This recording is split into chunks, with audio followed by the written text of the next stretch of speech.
Good morning, students.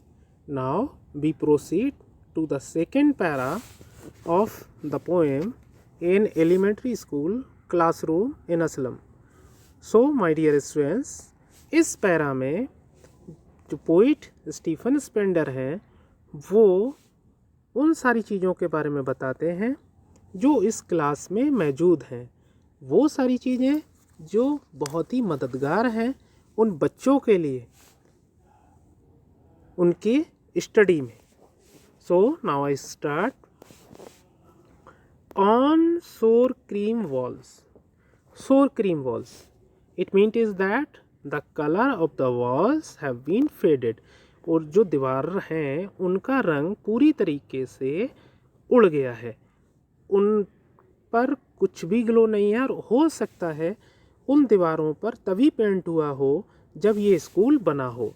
और उन्हीं दीवारों पर डोनेशंस यहाँ पर एक इस तरह से पट्टी बनी हुई है और उस पर जो डोनेशन देने वालों के नाम है कि किसने कितना डोनेशंस दिया. सपोज दैट यहाँ पर कोई भी जोया है तो इन्होंने 5,000 रुपये दिए, या काशिफ़ा है तो इन्होंने 10,000 रुपये दिए, या विनोद है तो उन्होंने 2,000 रुपये दिए.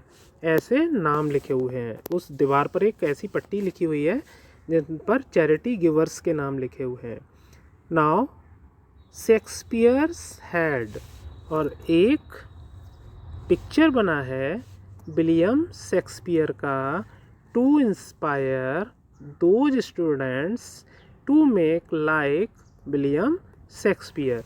क्योंकि हम जानते हैं विलियम शेक्सपियर जो थे वो वर्ल्ड के द मोस्ट फेमस ड्रामेटिस्ट थे और उन्होंने 37 प्लेज लिखे.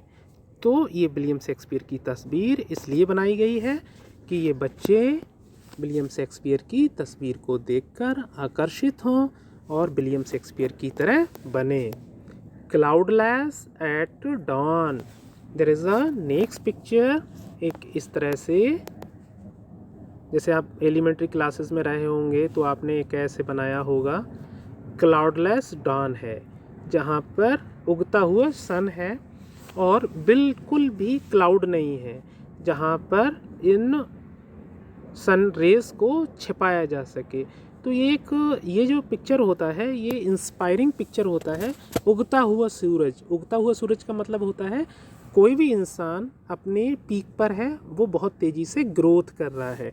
इन द सेम वे ये बच्चे इस तस्वीर को भी देखकर अपनी ज़िंदगी में आगे बढ़े. सिविलाइज डोम.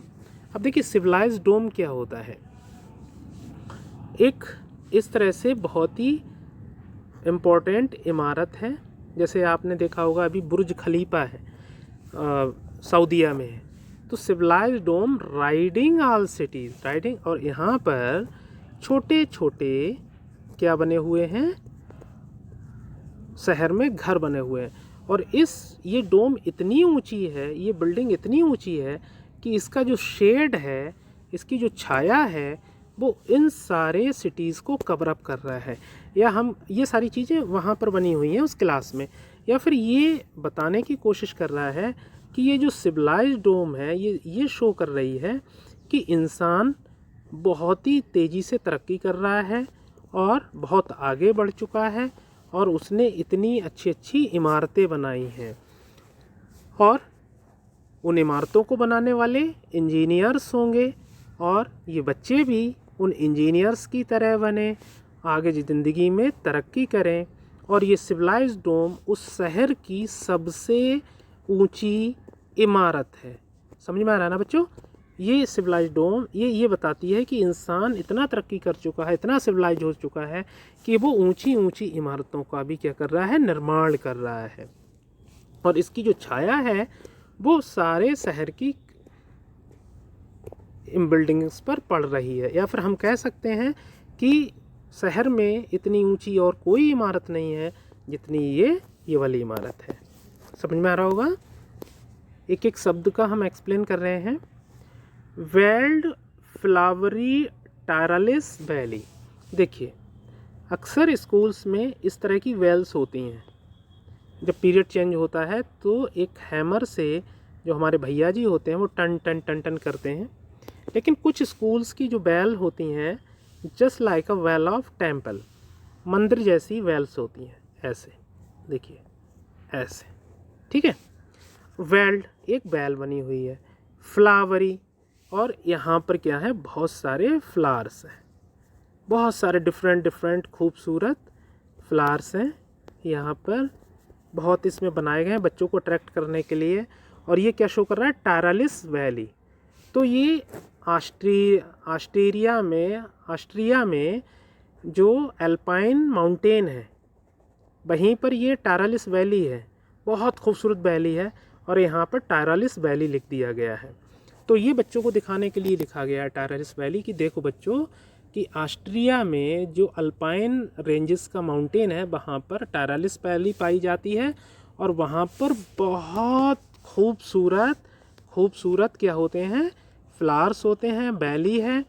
और ये पूरी जो घाटी है, पहाड़, बहती हुई नदियाँ, या फिर उसमें प्रेजेंट फ्लावर्स, ये एक वेल में दिखाए गए हैं, एक वेल बनाई गई है, वेल शेप बनाई है, उसमें दिखाए गए हैं, जिससे बच्चे उनका अटेंशन अट्रैक्ट हो सके, ये या फिर ये सारी चीज़ें इन बच्चों को अपनी तरफ क्या कर सकें, आकर्षित कर सकें। Open handed map awarding the world it's world, यहाँ पर क्या है बच्चों, एक मैप है, just like a map of India, ठीक है बच्चों, ऐसे ऐसे। अब उसमें बहुत सारी जगहों के बारे में बताया गया है। तो एक मैप जो होता है वो अपने आप में बहुत दुनिया का अलग अलग संसार को शो करता है, और इस मैप में मोस्टली जो इन्फ्लुएंशियल पीपल हैं या इन्फ्लुएंशियल प्लेसेस हैं उनके बारे में बताया गया है। यहाँ पर कहीं भी स्लम मेंशन नहीं है, इस मैप में स्लम मेंशन नहीं है, इस चीज़ को आपको ध्यान देना है। और आप जानते हैं जैसे आप बहेड़ी में रहते हैं, समझ लीजिएगा, तो बहेड़ी में के किसी गांव में रहते हैं तो आपको बहेड़ी इंडिया के मैप में नहीं मिलेगा, आपको यूपी के में भी मैप में नहीं मिलेगा बहेड़ी आपको मिलेगा बरेली के मैप में, बरेली का नक्शा लेना पड़ेगा। और फिर या फिर आपको अपने गांव का लेना फाइंड आउट करना है तो आपको बहेड़ी का नक्शा लेना पड़ेगा, उस बहेड़ी के नक्शे में मैप में आपके गांव का मतलब मैप होगा। तो यहाँ पर जो मैप है वो अपने आप में यहाँ पर एक कागज़ का टुकड़ा नहीं है, यहाँ पर एक मैप दुनिया के अलग अलग प्लेसेस के बारे में बता रहा है। अब पोएट स्टीफन स्पेंडर ये कहते हैं कि यहाँ पर इतनी खूबसूरत जगह हैं, इस क्लास में बच्चों को पढ़ाने के लिए एक से एक अच्छी चीज़ शो करी गई है, लेकिन फिर भी and yet for the children, ये बच्चे जो हैं, हमारे जो बच्चे हैं, these window not this map there world, ये बच्चे जो यहाँ पर स्कूल में खिड़कियाँ बनी हुई हैं इनके बाहर देखते रहते हैं, पता नहीं क्यों, लेकिन ये बच्चे बिल्कुल भी इस मैप में, इन पिक्चर्स में दिलचस्पी नहीं दिखा रहे हैं। अरे भैया कहाँ से दिखाएंगे, वो कमज़ोर हैं, बच्चे बीमार हैं, इल हैं, माल न्यूट्रिशन हैं, और उन्हें प्रॉपर फूड नहीं मिल रहा है, गरीबी से सफ़र्ड हैं, सारी फैसिलिटीज़ नहीं मिल रही हैं। तो जो सारी चीज़ें जो क्लास में हैं तो उसमें वो बेचारे, जब हम भूखे हैं तो हम how can it possible that we should be so much interested in our study if we are hungry. आप भी अच्छी तरीके से जानते हैं कि अगर हम हंग्री हैं, भूखे हैं, तो इन सारी चीज़ों में कैसे दिलचस्पी ले सकते हैं। तो वही यहाँ पर पोइट कह रहा है कि and yet for the children, ये बच्चे दीज विंडो जो स्कूल की खिड़कियाँ हैं, not this map there world, और यहीं पर रहते हैं और इन स्कूल की खिड़कियों के बाहर देखते रहते हैं। Where all their future painted with fog, यहाँ पर जहाँ पर उनका पूरा भविष्य पेंटेड कर दिया गया है विद फॉग, कोहरे से।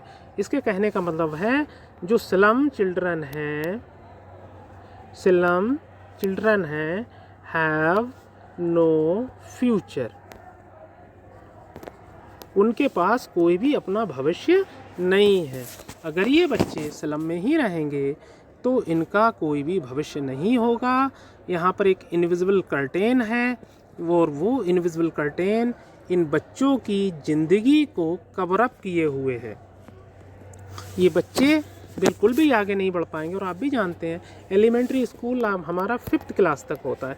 ये बच्चे ज़्यादा से ज़्यादा 1 to 5th तक पढ़ेंगे, लेकिन 5th के बाद क्या होगा, ये बच्चे एक बार फिर से गार्बेज पिकिंग करेंगे, रैक पिकिंग करेंगे, क्योंकि इनके पास बेचारों के इतना पैसा नहीं है कि ये फर्दर स्टडी को प्रीफर कर सकें या इनके माँ बाप इन्हें और आगे पढ़ा सकें। फिर वो कहते हैं अब ये जो मैंने अभी आपको बताया कि 1 to 5th वाली बात, 1 to 5th वाली बात, वो उसको दूसरे तरीके से इसने बताया है पोइट ने। A narrow street ceiled at with a leaden sky. अब देखो यहाँ पर एक पिक्चर और बनी है। वो पिक्चर क्या है कि जैसे यहाँ पर एक ऐसे रोड गया है, ऐसे आगे ऐसे ऐसे, और फिर वहाँ पर क्लाउड ने क्या कर दिया, इसको कवर अप कर दिया है। मतलब आप यहाँ से लेके यहाँ तक तो देख सकते हैं, लेकिन इसके आगे आप कुछ भी नहीं देख सकते।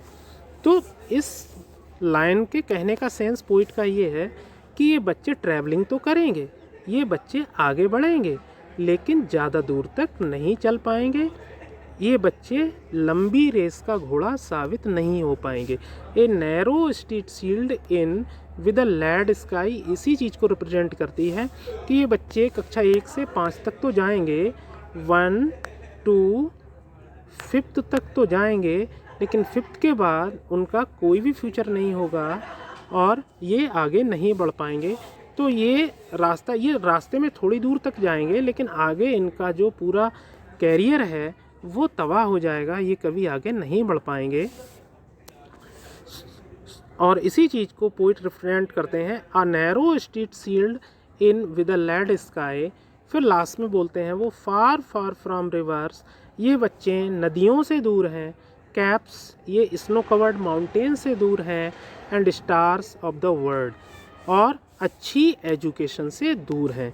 ये बच्चे यही नहीं जानते कि नदियाँ क्या होती हैं, ये बच्चे ये नहीं जानते कि स्नो कैप्ड माउंटेन क्या होते हैं, जो बर्फ़ से ढकी हुई चोटियाँ क्या होते हैं, एंड स्टार्स ऑफ वर्ड्स।